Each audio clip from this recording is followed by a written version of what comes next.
Yo tengo muy fresco en mi memoria cuando yo era niño, iba al centro comercial con mis padres. En Arecibo hay un centro comercial que se llama Plaza del Atlántico. Ya no es tan famoso como en los tiempos de mi niñez, pero en mi niñez allí ese lugar era muy concurrido antes de que llegase el famoso Plaza del Norte, que después vino a sustituir quizás eso. Pero en mi niñez nosotros íbamos muchas veces a aquel centro de comercial. Recuerdo que muchas veces entrábamos a las tiendas de ropa, sobre todo esas tiendas de ropa, y yo me escondía en medio de los estantes de ropas, ¿verdad? Que son en círculo con gancho, y yo me metía entre medio así, y luego mi mamá estaba buscándome por toda la tienda, y yo escondido la veía, yo escondido, y ella buscándome, ¿dónde estará Carlos? Y de repente yo salía y mi mamá me encontraba. Pero no todo el tiempo fue así. Hubo un tiempo en que me envolví y quise ir a ver los juguetes, pensando que mi mamá se iba a quedar allí y quizás mi mamá pensando que yo iba a estar al lado de ella. Y la realidad fue que cuando miré a mi alrededor no encontré a mi mamá, ni a mi papá, ni a mis hermanos y de repente me sentí solo y abandonado. Y me asusté. Yo creo que tenía 6, 7 años, no sé qué edad. Y recuerdo correr por todo el centro comercial de un lado para otro como loco buscando a mis padres hasta que por fin aparecieron.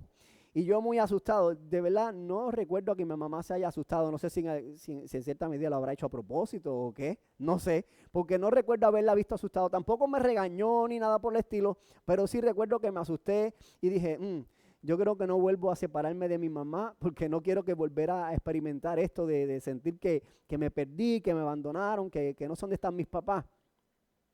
Y la realidad es que a veces a nosotros como hijos, los papás nos dicen, mira, quédate a mi lado, no te vayas para ningún lado porque queremos protegerte, queremos cuidarte, pero nosotros como hijos, y sobre todo los pequeños, ¿qué hacemos? Nos escabullimos, no somos muy sometidos a la autoridad y tendemos a perdernos.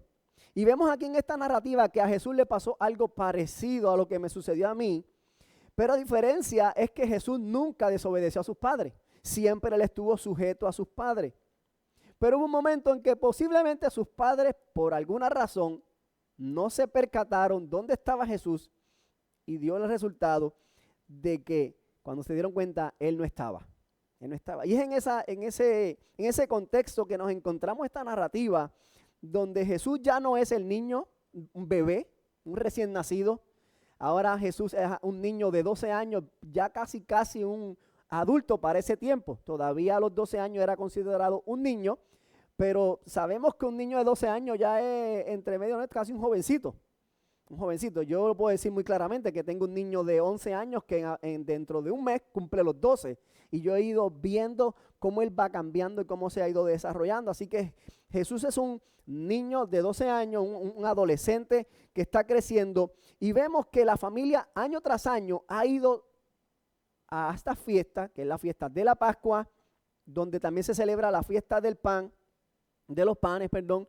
La fiesta de Pascua, como sabemos, es la celebración donde el pueblo recuerda y conmemora la liberación de Egipto por medio de la mano poderosa del Señor, como Dios envió un ángel de la muerte y sobre aquellas familias que tenían la sangre del cordero sobre sus dinteles fueron, ¿verdad? Passover, ahora eso se llama en la Pascua, que fueron pasados por alto, pero aquellos que no, pues murieron los hijos de todos los primogénitos de Egipto murieron, no solamente los hijos, sino también los animales primogénitos fallecieron en aquella liberación grande que pudo haber sido la última plaga que utilizó el Señor para liberar de mano poderosa de los egipcios al pueblo de Israel.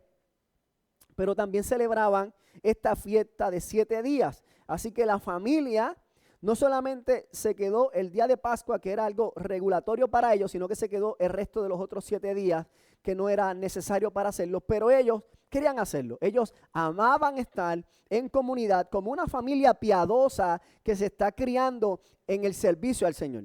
Y eso es lo que vemos en los versículos 41 al 42. Vemos una familia piadosa que año tras año va hasta Jerusalén, no solamente a celebrar lo que ellos deben celebrar, sino que también están llevando con ellos a su hijo a enseñarle la importancia de vivir en una vida de comunidad y de fe. Pero sucede que como toda familia normal, y sobre todo una familia normal que está criando al Hijo de Dios, o sea, a un niño que es 100% humano y 100% Dios, donde suceden cosas. Y es lo que nos encontramos en los versículos 43 al 45. Dice que cuando finalizó la fiesta, la familia comenzó a recoger motetes, como decimos los puertorriqueños, y se embarcó de regreso hasta Nazaret, su casa. Y como a veces sucede, que el papá piensa que el nene está con la mamá y que la mamá piensa que el nene está con el papá y que todo el mundo piensa que está con alguien, pero no está con nadie, Jesús se quedó. Y no fue hasta después de un día de camino que María se percató que Jesús no estaba. Y empezó a preocuparse. Yo imagino, yo soy padre ahora y yo ahora me pongo en el lugar de mis padres cuando me criaban. El susto que tiene que haber pasado esa familia a no encontrar a su hijo, al percatarse que Jesús no está con nosotros. Nos encargaron a este niño y no está aquí.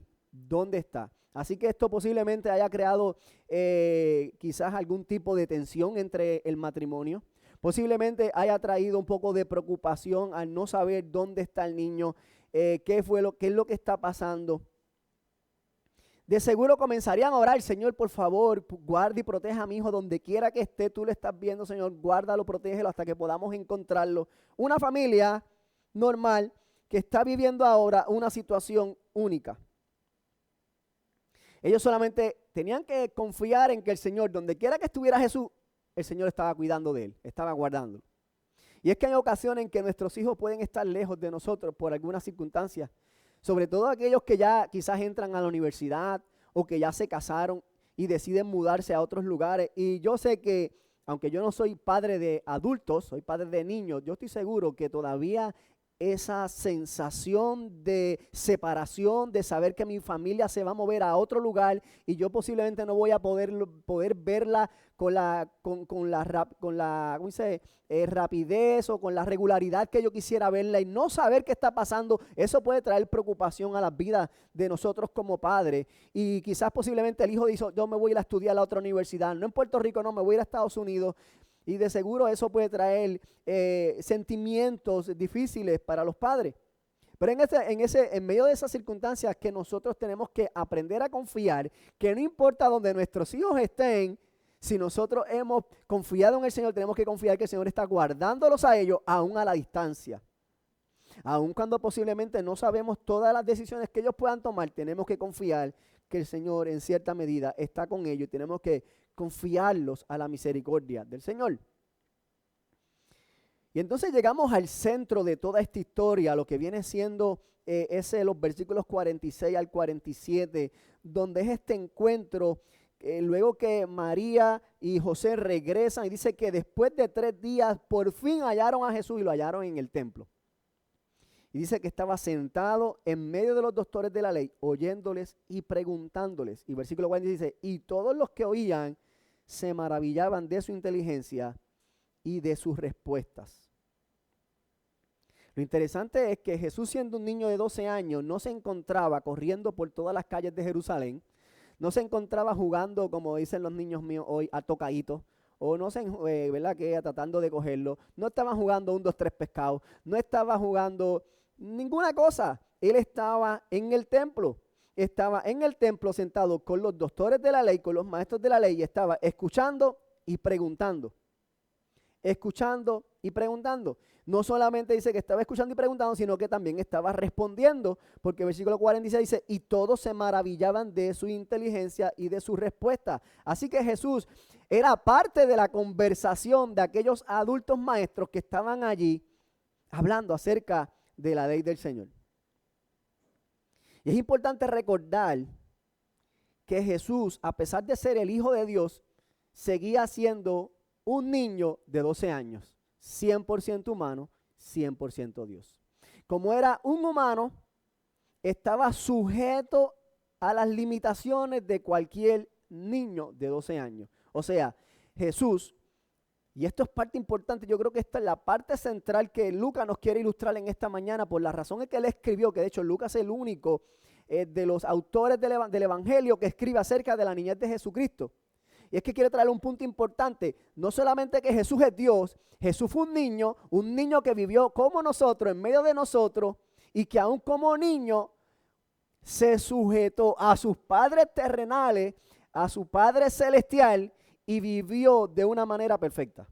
Eso es lo que Lucas nos quiere traer, que aún desde su niñez, cuando los 12 años a veces tiende a ser una edad bastante difícil para los adolescentes, o no para ellos, más bien para los padres, también para ellos, no se crean. Él estaba allí en medio de su aprendizaje, buscando crecer en sabiduría por medio de la escritura de la palabra. La razón por la que Jesús podía sentarse a discutir con los maestros las escrituras era porque anteriormente, de seguro, su papá y su mamá se habían sentado con él a hablar acerca de las escrituras. Así que dentro de esta situación que pudiese pasar muy normal, nos damos cuenta que este niño sabe de las escrituras porque sus papás se sentaron antes a enseñarle las escrituras. Jesús no llegó aquí como Dios con un manual que él podía recitar las escrituras. No, Jesús se aprendió las escrituras. Entonces, nos enseña eso a que nosotros como padres tenemos una responsabilidad de tomar a nuestros niños, a nuestros hijos y educarlos en la palabra del Señor. Y aquellos que ya quizás dicen, pues ya yo tengo mis hijos adultos, ya pasaron ese proceso, posiblemente usted tenga nietos ahora y usted puede ayudar en cierta medida a ser un instrumento de gracia para que esos niños, por medio de usted, puedan recibir la palabra. Porque si hoy Puerto Rico se puede mantener de pie en medio de esta sociedad tan difícil que vivimos, es porque hay muchos abuelos que todavía le comparten las palabras del Señor a sus nietos. Entonces, Jesús conoce la escritura porque sus padres toman el tiempo para enseñársela, pero de seguro también Jesús tomaba el tiempo para él leer las escrituras. Y les cuento esto como algo, una anécdota personal de nuestra familia, y no para creer que nosotros somos los mejores. Mira, nosotros somos una familia con problemas, como cualquier otra familia, con hijos como cualquier otro hijo, que a veces nos obedecen y a veces no. Pero Dios en su gracia nos va ayudando, dirigiéndolos para educarlos y discipularlos. Esa es nuestra responsabilidad. Eso es lo que yo he dicho aquí desde un principio, desde que llegamos aquí y me dijeron, ay, aquí no tenemos ahora niños para sus niños y no tenemos clase para sus niños. Yo les dije, no se preocupe por la educación de las escrituras de mis niños, porque esa responsabilidad es mía, no es de la iglesia. La iglesia, claro que sí, cuando lleguen los niños los vamos a atender, les vamos a ayudar, los vamos a educar, pero la responsabilidad principal de educar a los niños acerca de lo que es el evangelio es de los padres, no es de la iglesia. La iglesia coopera en el asunto, pero yo no puedo delegar mi responsabilidad como padre a la iglesia. Y como parte de esa responsabilidad, en estos días fuimos a visitar una librería, mi familia y yo, y mi hijo Ezequías es muy especial. Y él, donde quiera que va, quiere algo, hermano. Como cualquier niño. Y fuimos a una librería cristiana, pues quiso algo, un libro cristiano. Y yo, pues qué bueno, me trae una Biblia de un niño, una Biblia de niños, pero de niños como de 5 o 6 años. Yo dije, Ezequiel, yo creo que ya tú estás un poquito grande para eso. Yo creo que tú estás un poquito grande para eso. Y allá se fue. Y Ezequiel es un niño muy inteligente, amado, muy inteligente. Igual que Casey, muy inteligente los dos. Y fue y buscó una Biblia, nueva versión de las Américas. O sea, la Biblia que yo normalmente utilizo para mi lectura de niños. Papi, y esta.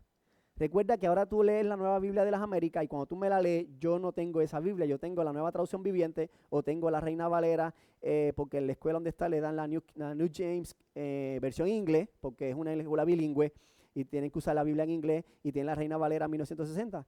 Pero yo no tengo la nueva Biblia de las Américas y yo quiero leer en la misma que tú. Dije, oye, es un argumento bastante fuerte como para yo decirle que no. Y tienes razón. Vete y pregunta cuánto es el costo de la Biblia. Y dice, sí, tanto. Perfecto, pues vamos llevando la Biblia. Yo solamente espero, hijo, que tú te sientes a leerla. Que tú la leas y que tú sientes conmigo y tú la escudriñes. Y esa misma noche, la siguiente noche, después de estar bastante rato viendo televisión, yo le dije, mira, ya creo que basta de televisión por hoy. Es hora de que se recojan, vayan a acostarse, hagan cualquier otra cosa menos coger algo electrónico. Lo que ustedes quieran. Yo no les dije qué hacer, simplemente lo que no podían hacer. Para mi sorpresa y alegría, tomaron sus Biblias, Ezequiel cogió su Biblia nueva, Casey buscó una Biblia que también de ella, que es bilingüe, la misma que usan para la escuela, y se pudieron a sentarse a leerla. Y llegaron a mi cuarto. Ajá, dime, ¿qué pasó? Entra. Y entra para acá, seguía. Y dice, no, papi, es que quiero preguntarte algo, porque estamos leyendo algo y no entendemos. Pues sí, vente para acá. Y estaban leyendo el Salmo 1. Y estaban hablando acerca de los bienaventuranzas del Salmo 1. Y luego hablaba de los impíos. Y entonces allí el Señor me permitió explicarle quiénes son los bienaventurados y por qué son bienaventurados y quiénes son los impíos y cuál es el fin de los impíos. Y dice, mister, no entendíamos, entendimos otra cosa y se fueron. La historia resumida, hermanos, estuvieron un buen rato leyendo y cada vez que tenían una pregunta venían y yo, sinceramente, daba gracias al Señor.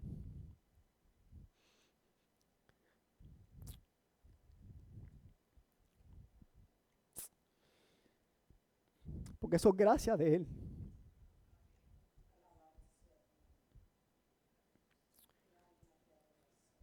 Yo solamente puedo sembrar la semilla, pero es Cristo el que da el crecimiento, así que cierro paréntesis, continúen orando por mis hijos. Y no cesemos de orar por nuestros hijos en general. Pero allí estaba Jesús, estudiando con los maestros, aprendiendo con los maestros, leyendo la palabra, y su madre lo encontró allí, en medio de esa situación. Y dice, versículo 48, que cuando María lo vio, se sorprendió. María se sorprendió al ver que su hijo estaba allí en medio del templo, hablando con maestros y discutiendo acerca de la palabra. Pero María no dejaba de ser madre. Así que como toda madre, que posiblemente por un lado estaba muy contenta de haber encontrado a su hijo, muy contenta de ver cómo Jesús estaba creciendo en sabiduría, cómo estaba aprovechando aquella oportunidad de estar discutiendo la palabra del Señor junto con otros maestros, en vez de estar cojeteando y jugando, pero seguía siendo madre, y como madre se preocupaba, y como madre se sintió un poquito traicionada, por así decirlo. Dice, lo confronta con una pregunta y le dice, hijo, ¿por qué nos has hecho así? ¿Por qué nos has hecho así? Así que yo supongo que esa pregunta lo que dice, ¿cómo es posible que tú te me perdiste, te me fuiste de mi lado? ¿Por qué te me fuiste de lado si yo te dije que te quedara a mi lado? No sabíamos lo que María le había dicho, si le ha dicho algo así. Pero ¿por qué no estuviste con nosotros? La realidad es esta, hermano. La realidad es que el relato de Lucas en ningún momento nos indica de que Jesús fue rebelde ante sus padres y que él llegó allá al templo porque quiso premeditadamente rebelarse contra sus padres y desobedecerlo y llegar allá. Así que yo supongo que lo que pasó fue que posiblemente ellos estaban en el templo, Jesús estaba en el templo todo el tiempo con ellos y ellos se dijeron, llegó la hora de irnos, recogemos tete que nos vamos, como a veces nos sucede. Y María y José, pensando que uno estaba con el otro, comenzaron a caminar sin cerciorarse si Jesús estaba con ellos o no. Pero cuando seguimos leyendo nos damos cuenta que Jesús le responde esta pregunta con otra pregunta, con dos preguntas. Ella le dice, oye, ¿por qué tú me haces así? Yo estoy angustiada, llevo buscándote 3 días y tú estás aquí en el templo. Y Jesús le responde con una pregunta, ¿por qué me buscáis? ¿Por qué me buscáis? Y si nos detenemos a pensar solamente en esa pregunta que Jesús le hizo a María, pudiésemos decir, bueno, porque te amamos, porque estábamos preocupados por ti, porque tú eres nuestra responsabilidad y queremos que tú estés con nosotros. Nosotros pensamos lo peor. Obviamente que te vamos a preguntar, te estamos buscando. Te estamos buscando porque es nuestra responsabilidad, porque te amamos y no queremos que te pase nada malo. Pero Jesús no le dio oportunidad para que María contestara aquella pregunta, sino que inmediatamente le hizo una segunda pregunta. Una pregunta retórica con la cual iba a confrontar a aquella madre. Una pregunta retórica que iba a confrontar a aquella madre. La pregunta es, ¿no sabéis que en los negocios de mi padre me es necesario estar?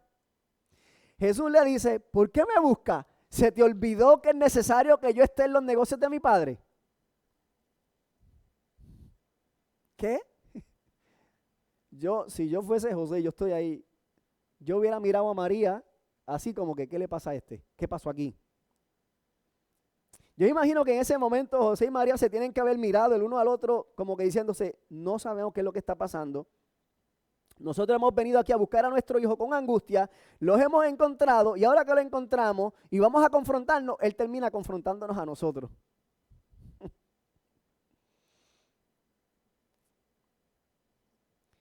La palabra del Señor nos dice que ellos no entendieron lo que Jesús les estaba queriendo decir en ese momento.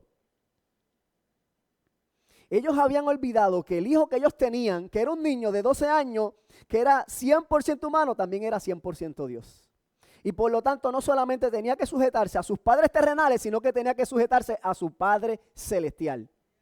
Por lo tanto, la pregunta que él dice, ¿por qué me buscáis? ¿No sabéis que yo debo estar en los negocios de mi Padre? Él está sujetado a su Padre celestial. La razón por la que está en el templo es porque el Padre Celestial le pide que esté en el templo. Él debe estar haciendo lo que Dios Padre le ha enviado a hacer, es aprender su palabra para predicar su evangelio, para salvar a los perdidos. Y eso es parte de su preparación. Jesús no estaba allí rebelde a sus padres terrenales, sino que estaba allí en sujeción a su Padre Celestial. Jesús a sus 12 años tenía muy claro quién es Él y para qué estaba. Y eso es muy difícil de encontrar en un niño de 12 años. Un niño de 12 años por lo general no sabe ni quién rayos es ni para qué está aquí. Pero Jesús estaba muy claro de quién era Él, tenía su identidad muy bien definida y su propósito claramente establecido. En cierta medida Jesús les dijo, si ustedes recordasen quién se les ha dicho a ustedes que soy yo y a lo que yo he venido, de seguro me hubieran venido a buscar al templo aquí primero.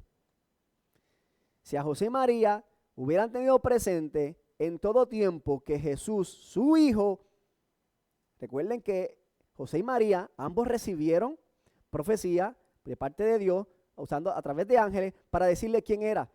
Después Elizabeth también. Después, suficiente material como para recordar que Jesús, ese hijo que están criando, es un hijo de ellos, es un hijo adoptivo de ellos, un hijo de María, pero es hijo de Dios y por lo tanto tiene planes divinos. Jesús tiene que recordarle eso a sus padres.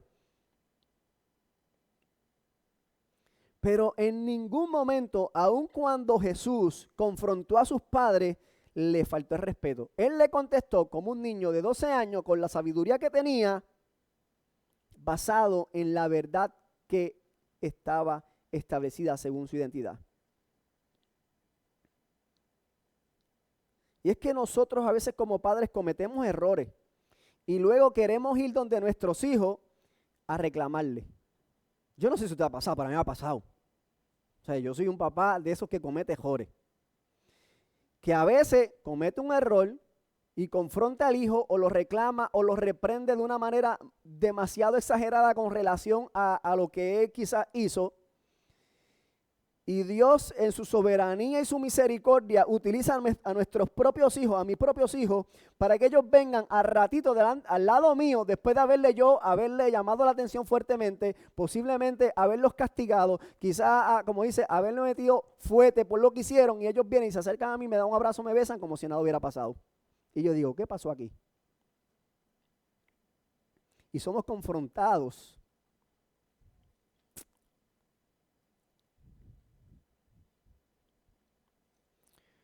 Porque olvidamos muchas veces cómo nosotros como hijos le hemos fallado a nuestro Padre Celestial y Él muchas veces nos perdona. Es grande en misericordia, es paciente con nosotros y a veces yo como padre no lo soy con mis hijos. Y Él en su gracia utiliza a nuestros propios hijos para recordarnos una y otra vez su amor y misericordia para con nosotros.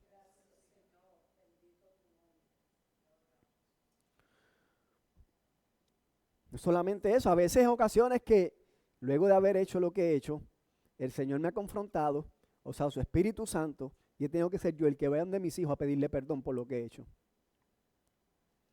Porque si yo quiero predicarle el evangelio a mis hijos, yo tengo que ser el primero en decir, perdón, yo fallé. Porque así como Cristo me perdonó a mí, Él se acercó a mí cuando yo estaba perdido, es también mi responsabilidad ir delante de mis hijos y decirle, perdóname, yo fallé. Usted no va a dejar de ser un buen padre, al contrario, va a ser un mejor padre cuando aprenda a reconocer sus propios errores y ir donde sus hijos y decirle, mira, ¿sabes qué? Yo te fallé, yo te falté respeto, perdóname. Eso no tiene que ver que si el hijo es cristiano, no, hermano. Eso tiene que ver con nosotros, cómo somos nosotros delante de Dios. Porque nosotros los creyentes somos los que damos delante de cuenta delante de Dios. Puede ser que usted tenga un hijo que se merezca eso y mucho más. Pero nuestro Padre Celestial nos llama a demostrar amor, a ser misericordiosos y a ser perdonadores.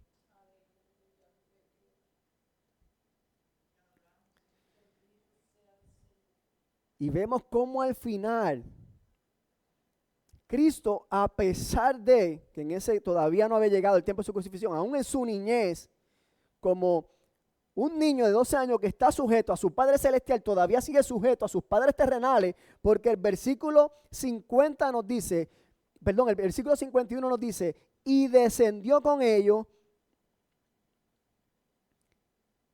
y volvió a Nazaret y estaba sujeto a ellos. Jesús no comenzó a hacer un berrinche. Ah, no, que ustedes no se le olvidó quién soy yo. Empezó a reclamar lo que habían hecho. Fueron ustedes que me dejaron aquí tirado en el templo. Cuando yo fui a buscar, ustedes se habían ido. No, Jesús dijo, recuerden, ¿quién soy yo? Yo estoy aquí, pero si ustedes dicen que nos tenemos que ir, vámonos, porque yo soy hijo suyo. Jesús, aún en su niñez, siendo 100% hombre y 100% Dios, se sujetó a sus padres terrenales y sus padres celestial. Fue un niño que supo vivir en sujeción, un hijo que supo someterse en obediencia por amor a sus padres. No solamente Jesús se sometió a sus padres en su niñez, porque si usted sigue estudiando la palabra del Señor, se va a dar cuenta que aún en su adultez, cuando un día Jesús está en unas bodas de Canaán junto a su madre y su madre le dice, hijo, mete la mano, haz algo aquí, haz un milagro. Y dice, mira, mujer, tú no sabes que todavía no ha llegado mi tiempo. Y ella le dice, haga lo que él dice. ¿Y qué hizo él? Hizo el milagro. ¿Tenía él que hacerlo? No tenía que hacerlo, pero todavía él entendía que él estaba sujeto a su madre. En obediencia, se sometió a lo que su madre le pidió y él obedeció, hizo el milagro. Todavía Jesús a sus 30 años, vamos a poner, a su edad de adulta, estaba todavía obedeciendo, honrando y respetando a sus padres.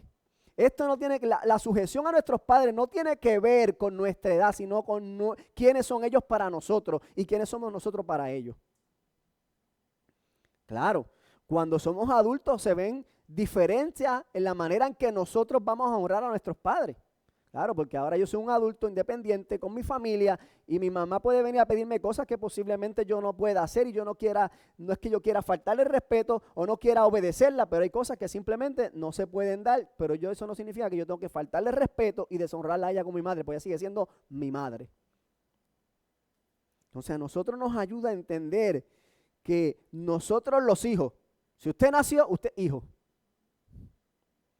Todos los hijos tenemos un llamado a vivir en sujeción a nuestros padres, no importa si usted es un niño de 5 años o un viejo de 80. Si su padre falleció, usted está sujeto a su Padre Celestial. Pero usted debe vivir una vida de sujeción a sus padres. No solamente porque eso trae honra a sus padres, sino que trae honra a nuestro Padre Celestial. Y a veces nos encontramos con situaciones donde los hijos son creyentes y los padres no son creyentes. Entonces llega la disyuntiva donde ¿qué hago yo como un hijo creyente cuando mis padres no creyentes me piden hacer cosas que yo no debo hacer porque entiendo que están mal?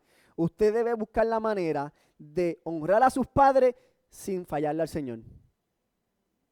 Es difícil, pero el ser hijo de un no creyente no lo exime a usted de su responsabilidad de honrar a sus padres. La realidad es esta, hermanos, que nosotros, por causa del pecado, se nos dificulta someternos. Qué difícil es. Pero en Jesús no solamente tenemos un ejemplo de cómo vivir en sujeción, sino que por medio de su muerte y su resurrección hemos sido ahora capacitados para vivir en sujeción. O sea, Jesús es un ejemplo para nosotros de vivir en sujeción, sí lo es, pero no es solamente un ejemplo, es que Cristo mismo cumplió a cabalidad, fue sujeto a cabalidad, fue obediente hasta la muerte, murió por nosotros, resucitó por nosotros y ahora por medio de su Espíritu Santo nos empodera a nosotros para vivir también en sujeción. Jesús ha sido el único que en vida de niño, adolescente, adulto, como humano, siempre se sujetó a sus padres, honrándoles en todo y cumpliendo así la ley. Pero no solamente eso, sino que como hijo de Dios, siempre ha estado sujeto a la voluntad del Padre. En Juan capítulo 6, versículo 38 nos dice, porque, esto es Jesús hablando, porque he descendido del cielo no para hacer mi voluntad, sino la voluntad del que me envió. En Mateo 26, versículo 39, esto es Jesús en el Getsemaní, ya casi para ser crucificado. Cuando él le dice a los discípulos, vamos a orar, y ellos se van y se quedan dormidos, y él se va y se tira de rodillas a orar. Ya Jesús en un momento dado, él ora delante del Padre y dice, Padre mío, si es posible, pasa de mí esta copa. Pero no sea como yo quiero, sino como tú quieres. Aún en el momento de angustia, de dolor que se encontraba Jesucristo, que él sabía lo que venía para él, todavía aún queriendo decir, ay, si pudiese yo escaparme de esta, pero que no se haga mi voluntad, Señor. Que no se haga mi voluntad, Padre, sino la tuya. Jesús se sometió a la voluntad del Padre en todo tiempo. Es por eso que en Filipenses 2:8, como leía nuestra hermana ahorita, decía, y aún estando en condición de hombre, se humilló a sí mismo, haciéndose obediente hasta la muerte y muerte de cruz. Cristo fue un ejemplo de sujeción, pero no solamente un ejemplo, sino que Él se sometió para que por medio de Él ahora nosotros podamos someternos también. Pero ¿sabes cuál fue el resultado de que Jesús se sometiera hasta la muerte a su Padre Celestial? Primera de Corintios capítulo 15, versículos 27 al 28 nos da la respuesta. El resultado de una sujeción perfecta al Padre. Dice, esto es Pablo escribiéndole a los Corintios, porque todas las cosas sujetó debajo de sus pies. Esto es diciendo, Dios sujetó todas las cosas debajo de los pies de Jesucristo. Y cuando dice todas las cosas han sido sujetadas a Él, claramente se exceptúa aquel que sujetó a Él todas las cosas. Está diciendo que todo está sujeto a Cristo excepto Dios Padre. Pero luego que todas las cosas le están sujetas, o sea, todo lo que Dios sujetó al Hijo, ahora también el Hijo mismo se sujetará al que lo sujetó a Él, todas las cosas, para que Dios sea todo en todos. O sea, que cuando ahora Cristo tiene todo sometido bajo sus pies, Él está sometido a su Padre. Todos los que estamos sometidos a Cristo somos de Dios y estamos en Dios y por lo tanto nos podemos someter en obediencia a Él. El que sujetó todas las cosas a Él para que Dios sea todo en todos. Por consiguiente, ahora que Dios es todo en todos, nosotros podemos vivir como hijos de Dios en sujeción a Cristo, así como a nuestros padres. Así como Cristo se sometió a su Padre, ahora nosotros nos podemos someter a Cristo por medio de Él a su Padre Celestial. Y por razón de eso, nosotros podemos vivir como oraba ahorita Efesios 5:1. Sed pues imitadores de Dios, como hijos amados, y andad en amor, como también Cristo nos amó y se entregó a sí mismo por nosotros, ofrenda y sacrificio a Dios en olor fragante. Por medio del amor que Dios ha depositado en nosotros, al poner nuestra confianza en Cristo, nosotros nos sujetamos en amor. Es decir, nuestra obediencia como hijos de Dios viene del amor de Dios que hemos recibido.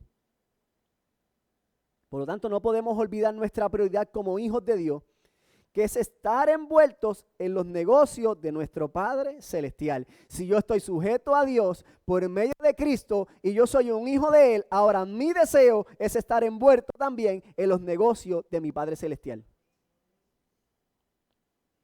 Y eso es lo que el Espíritu Santo produce en nosotros, que ahora como hijos queremos obedecer a Dios, es lo que hablábamos en la clase ahorita, porque ahora tengo a Cristo en mi corazón, su Espíritu Santo me empodera para yo querer obedecerlo, para hacerlo sujeción, no como por obligación, sino por amor, porque le amo y quiero servirle a Él. Y si realmente Él es nuestro Padre, nuestro gozo y mayor satisfacción es buscarle a Él en espíritu y en verdad.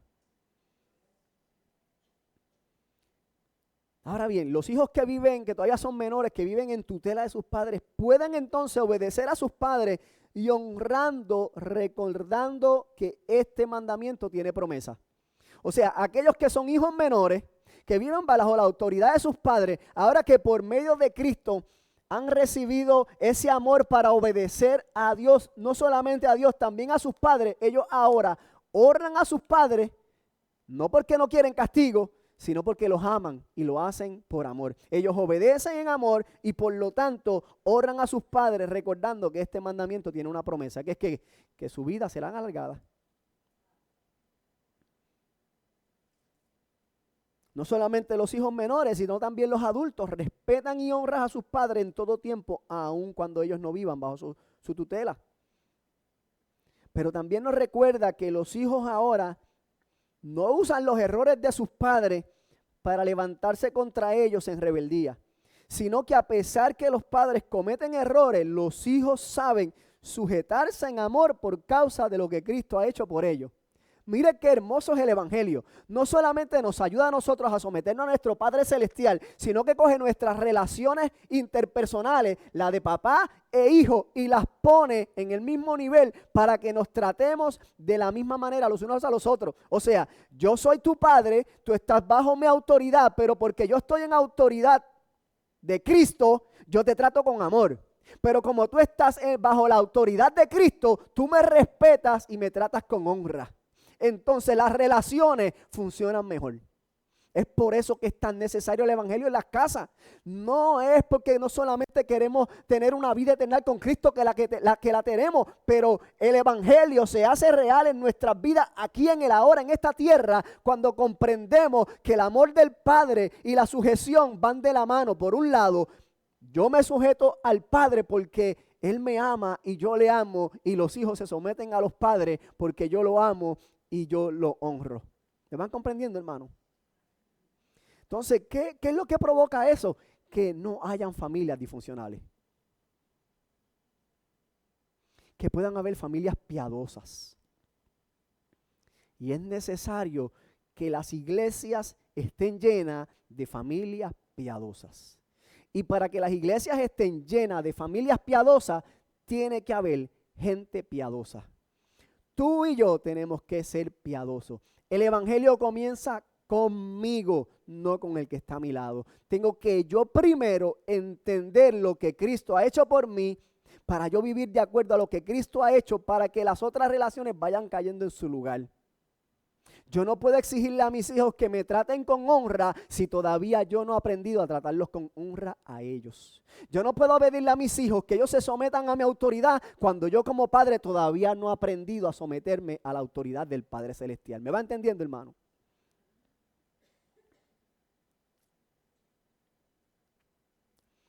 Por eso es que Efesios 6, 1 y 4 le recuerda a los padres y a los hijos. Mire, los hijos que estén bajo autoridad, mire, respeten a sus padres, pero también le recuerda a los padres, mire, usted que tiene hijos, trátelos con ternura, no los provoque a ira, porque a veces nosotros como padres, ¿qué hacemos? Provocamos a nuestros hijos a ira porque pensamos que como somos autoridad, tenemos el derecho de hacerlo. No, amado, tenemos que recordar que igualmente porque yo estoy en autoridad y yo me sujeto en amor a Cristo, mis hijos también deben aprender eso de mí. Cuando yo me sujeto en amor, ellos también van a aprender a sujetarse en amor. No porque nosotros se lo estemos obligando, es porque lo están aprendiendo. Eso se llama vivir el evangelio. Por lo tanto, tenemos que ser misericordiosos, pacientes y amorosos para con nuestros hijos, aun cuando sean adultos. Porque aún los hijos mayores le sacan cana a los padres.